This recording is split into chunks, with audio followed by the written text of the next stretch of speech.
Perú. Tiene un programa, como todos sabemos, de lunes a viernes a las 6 de la tarde, Geomundo, pero vamos a comentar precisamente lo que se ha desarrollado esta tarde. ¿Qué tal, Francisco? Un gusto conversar contigo. ¿Qué tal, Jorge? Gracias por la invitación. Bueno, básicamente, por lo menos en la parte de participación del señor Estuardo Ralón, se ha ratificado en lo que ya había dado a conocer la semana pasada. Por ejemplo, rechazo a una situación que consideran es de un uso excesivo de la fuerza. Ha mencionado, por ejemplo, información referida a la Defensoría del Pueblo sobre las personas fallecidas, en algunos casos por impactos de bala en la cabeza y en el tórax. Ha hablado sobre investigaciones que deben desarrollarse de manera célere por parte del Estado peruano. Ha hablado del respeto en lo que se refiere a estándares, por ejemplo, del respeto a los derechos humanos, y ha reiterado el tema de la estigmatización, sobre todo a poblaciones quechuas y aymaras. ¿Qué es lo que puede pasar luego de esta presentación y la elaboración del informe final por parte de esta comisión? Bueno, habrá seguramente recomendaciones, ¿no? Recomendaciones y reiterar efectivamente el pedido de las investigaciones, lo que ha sucedido, ¿no? Básicamente sería eso, aunque también creo que también han mencionado que en todo caso tenía que respetarse todo lo que tenía que ver con el Estado de Derecho, la Constitución, la sucesión constitucional.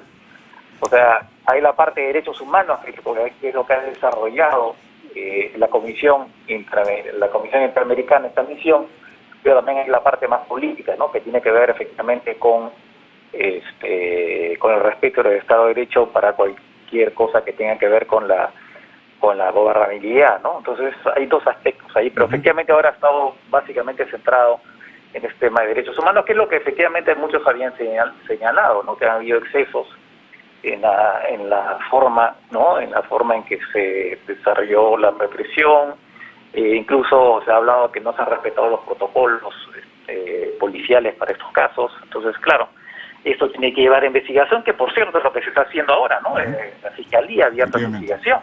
Y eso va a tomar su tiempo, evidentemente, ¿no? Ahora, de hecho ha habido también un discurso en la mayoría de los casos de los representantes de los países miembros respecto al respeto a la soberanía de nuestro país y cómo se desarrolla este proceso tan complicado que está viviendo el Perú actualmente, ¿no? Pero eso no deja de lado la expresión, por ejemplo, de preocupación, ¿no? De algunos de los países miembros. El caso de Uruguay, que ha señalado, por ejemplo, que esta crisis va creciendo. Para él la realidad es inquietante. De hecho, culminó su participación con una frase bastante fuerte, ¿no? Respecto a que un muerto más nos matan a todos. Entonces, hay una preocupación, sí, respecto a lo que está sucediendo en nuestro país por parte de este organismo internacional, y las recomendaciones podrían ir en qué sentido exactamente. Bueno, primero, seguramente, imagino que ellos van a estar tampoco a la espera, porque estamos en un momento, digamos, crucial, si se quiere, porque hay esta huelga en estos momentos y esta famosa marcha sobre Lima. Entonces, obviamente, bueno, esperar que no haya violencia, que se respete el Estado de Derecho, ¿no? Pero supongo que en función de lo que vaya a pasar en estos días, también eso va a merecer eventualmente, según lo que ocurra, ¿no? Tal vez un nuevo pronunciamiento, una nueva reunión, ¿no? Porque, bueno, es verdad que lo que ha pasado no es usual que cuando se producen protestas haya tantos muertos, ¿no? Es algo que no se ve normalmente, por lo menos no en una democracia, ¿no? Entonces, eso obviamente llama la atención de cualquiera y merece, evidentemente, que se investigue. Ahora, por otro lado, creo que de todas maneras la OEA va a estar pendiente de lo que ocurra en estos días, ¿no? Porque lo que va a pasar en estos días, evidentemente, es algo que podría ser eventualmente decisivo. Entonces, supongo que estarán listos más allá de estos 30 días que se ha dicho, de ahí este informe, ¿no? De este informe definitivo en términos de derechos humanos. Pero desde el punto de vista político hay cosas que van a pasar probablemente en estos días. Y eso va a merecer, obviamente, tal vez una nueva reunión, según lo que ocurra, y un nuevo pronunciamiento de la OEA.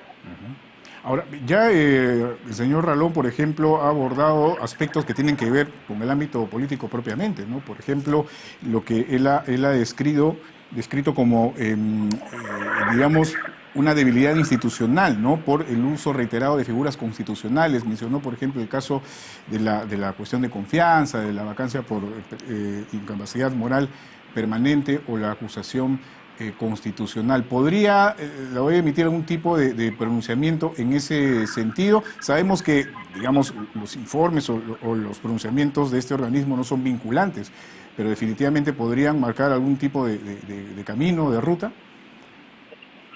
Claro, efectivamente no son vinculantes, ¿no? Es más, digamos, todo que en realidad con derechos humanos tiene mucho más efecto en el sentido que el tema de los respeto a los derechos humanos son valores universales, ¿no? Y eso por lo tanto por lo tanto cualquier país se puede pronunciar respecto de la situación en términos de derechos humanos en general, ¿no? Eso es una cosa que no se considera injerencia en los asuntos internos de un país, o también, por ejemplo, cuando hay un golpe de Estado y cosas por el estilo.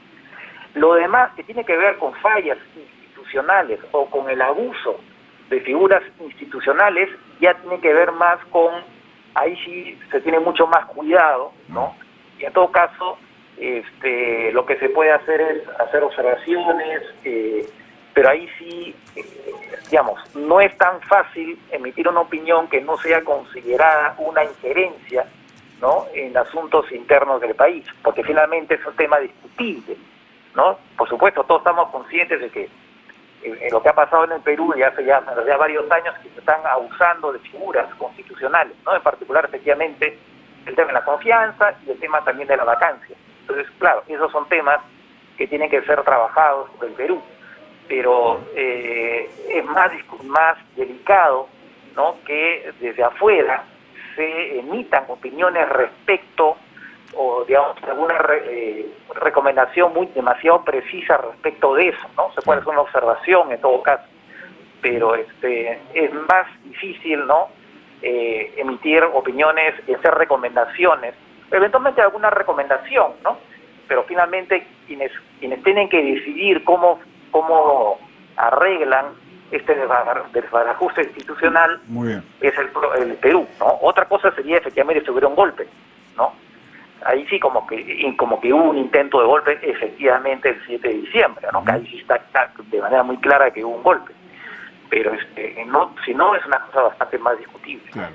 Bueno, ahí es una situación indiscutible, la decisión que tomó Pedro Castillo respecto a lo que quiso hacer y que finalmente y felizmente no se concretó, el tema de esta intentona de golpe de Estado. Muy bien, Francisco, muchísimas gracias por haber estado con nosotros. De hecho, son usos de la diplomacia propiamente lo que tú estás explicando, el hecho que se pueden pronunciar o dar recomendaciones, pero ya en temas básicamente institucionales, dependen de la soberanía de cada país, como el caso, por ejemplo, de la regulación de estas figuras constitucionales que ha mencionado el señor Ralón. Muchísimas gracias por haber estado con nosotros. Un gusto.